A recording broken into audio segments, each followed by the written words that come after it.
Magandang balita sa mga kapuso nating commuter, palalawigin ang oras ng operasyon ng MRT-3 simula ngayong linggo. Approve ito sa mga commuter na nahihirapan umuwi tuwing gabi. Live mula sa Quezon City, may unang balita si Bam Alegre. Bam?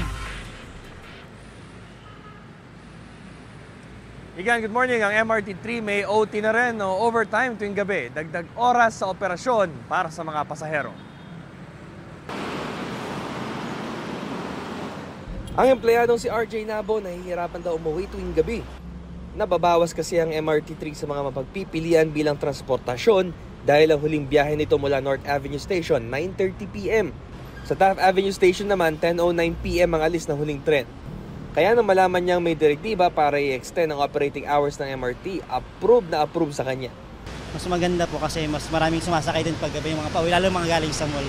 In-inspection kahapon ni DOTR Secretary Vince Dizon ang ilang estasyon ng MRT-3.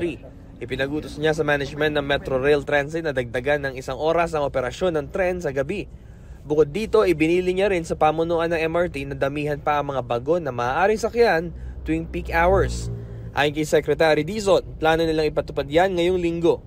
Sabi rin ng isa pang empleyadong si Carl Bernardo, magandang hakbang ang ganitong pagdadagdag ng oras para sa mga katulad niya na gabi na umuwi galing trabaho. Yung mga late umuwi, lalo na yung mga sa malls, kawawa naman sila kasi wala silang choice na masakyan. So although meron bus carousel, pero mas importante pa rin may second choice.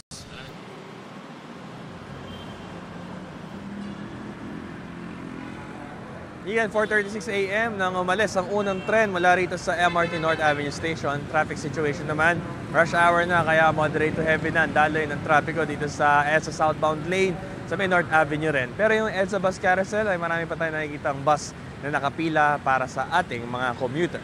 Ito ang unang balita mula rito sa Quezon City, Bam Alegre para sa GMA Integrated News. Igan, mauna ka sa mga balita, mag-subscribe na sa GMA Integrated News sa YouTube para sa iba't ibang ulat sa ating bansa.